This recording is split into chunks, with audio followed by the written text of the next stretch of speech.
Very very welcome back to my channel. आज मैं फिर आई हूँ आप लोगों से कुछ बात करने के लिए, क्योंकि मेरी जो पिछली वीडियो थी उसमें मैंने शेयर की थी अपनी नॉर्मल डिलीवरी की जर्नी, जो मेरी फर्स्ट प्रेगनेंसी थी उसकी जर्नी मैंने आपके साथ शेयर की। उसको बहुत सारा प्यार देने के लिए थैंक यू सो मच। बस ऐसे ही मुझसे जुड़े रहिए, क्योंकि मैं इंफॉर्मेटिव चीज़ें भी आपके सामने लाती रहूँगी और मेरी हर जर्नी आपके साथ में शेयर करूँगी। तो आज मैं अपनी एक नई जर्नी लेके आई हूँ, जो कि है मेरी सेकंड प्रेगनेंसी की जर्नी।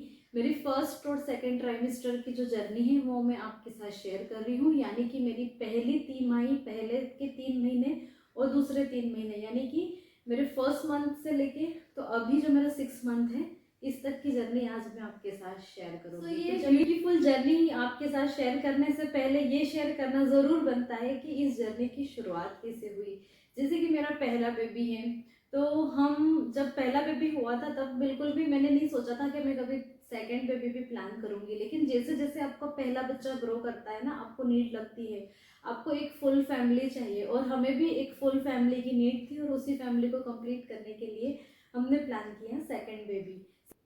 सो आपके साथ मैं ये भी शेयर कर देती हूँ कि मैंने कंसीव कैसे किया है। तो मैंने बिल्कुल नेचुरली ही कंसीव किया है। 30+ मेरी एज है, लेकिन मैंने प्लानिंग की और उसके नेक्स्ट मंथ ही मेरे पीरियड्स मिस हो गए थे। इस तरीके से बहुत जल्दी मैंने कंसीव कर लिया।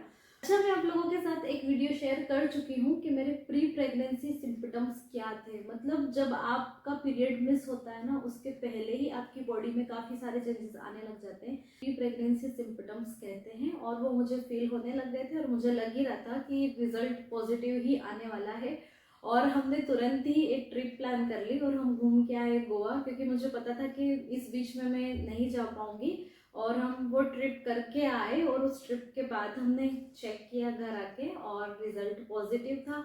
और हमको पूरा 100% हम श्योर थे कि रिजल्ट पॉजिटिव ही होगा, क्योंकि मेरी बॉडी में पूरी तरीके से हॉर्मोन्स मिसबैलेंस हो रहे थे, उसकी वजह से काफ़ी सारे जो सिम्पटम्स थे वो दिखने लगे थे।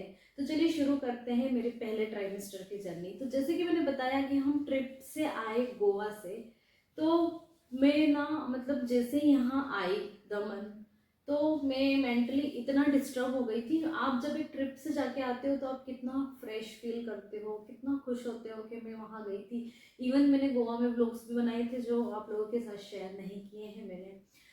तो मैं बिल्कुल वैसी हो गई थी जैसे मुझे फूड एलर्जी होने लग गई। ये नहीं खाना, वो नहीं खाना, कुछ नहीं खाना, मतलब मुझे फूड क्रेविंग्स भी नहीं होती थी। मुझे कभी ये नहीं लगता था कि स्पेशली मैं ये चीज़ खा लूँ जिससे मेरा पेट भर जाए।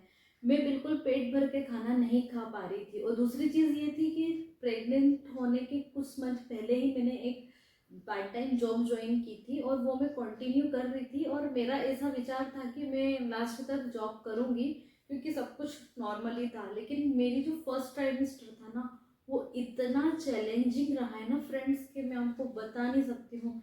एक तो मैं अकेली, लाइक हम तीनों ही रहते हैं, मैं, मेरा बेटा और मेरे हस्बैंड यहाँ पे। हस्बैंड का बिजनेस ऐसा है कि वो मुझे टाइम नहीं दे पाते हैं। उसी के साथ साथ एक बच्चे की केयर करना, उसको संभालना, और उसके साथ साथ खुद को संभालना काफ़ी मुश्किल हो जाता है।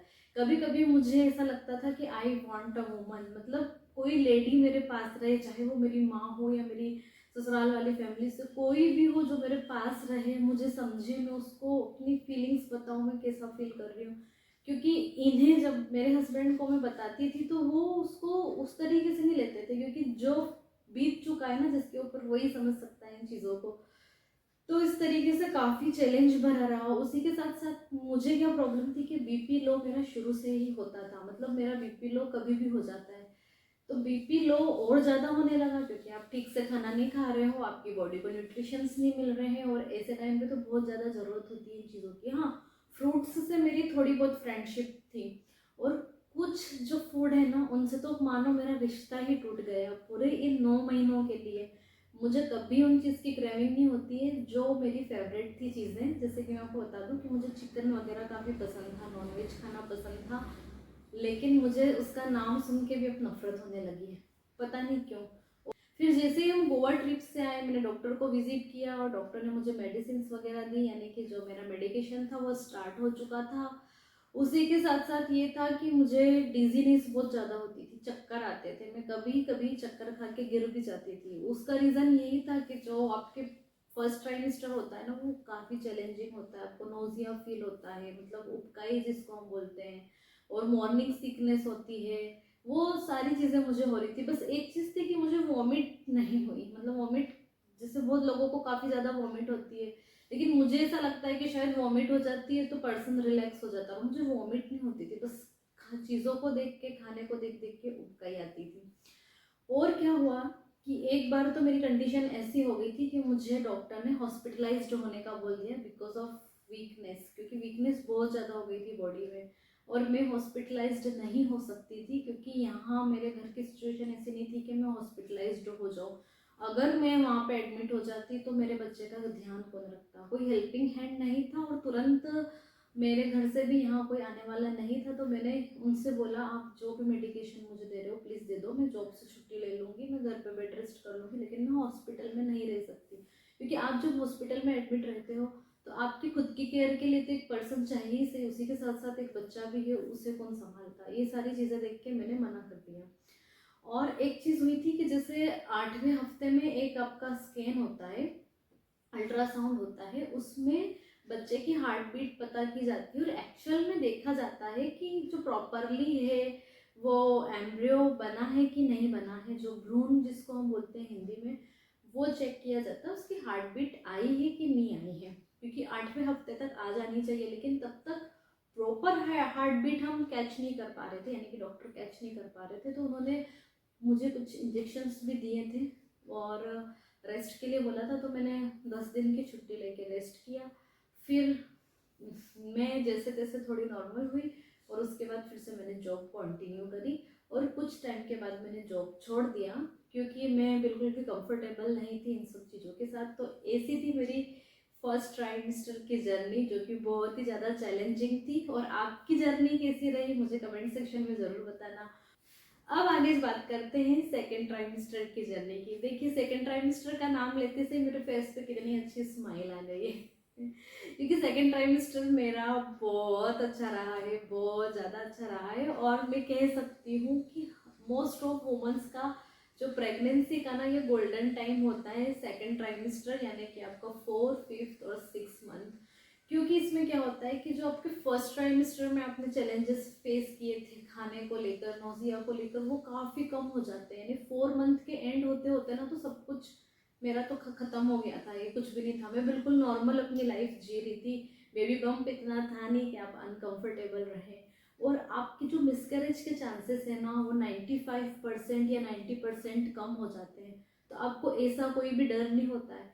तो इस सेकंड ट्राइमेस्टर में आप अच्छे से खा सकते हो, अच्छे से घूम फिर सकते हो, इंजॉय कर सकते हो, लेकिन थोड़े प्रिकॉशंस के साथ। फर्स्ट ट्राइमेस्टर में जो मेडिसिन आपकी चल रही होती है, जैसे आप प्रोजेस्ट्रॉन ले रहे होते हो, नोजिया वगैरह की मेरी मेडिसिन थी, वीकनेस की थी, बीपी की थी, ये सारी बंद हो गई। और अब स्टार्ट हो गई थी मेरी सेकेंड ट्राइमेस्टर में iron and calcium. Iron calcium के साथ मुझे दिया गया था एक प्रोटीन पाउडर।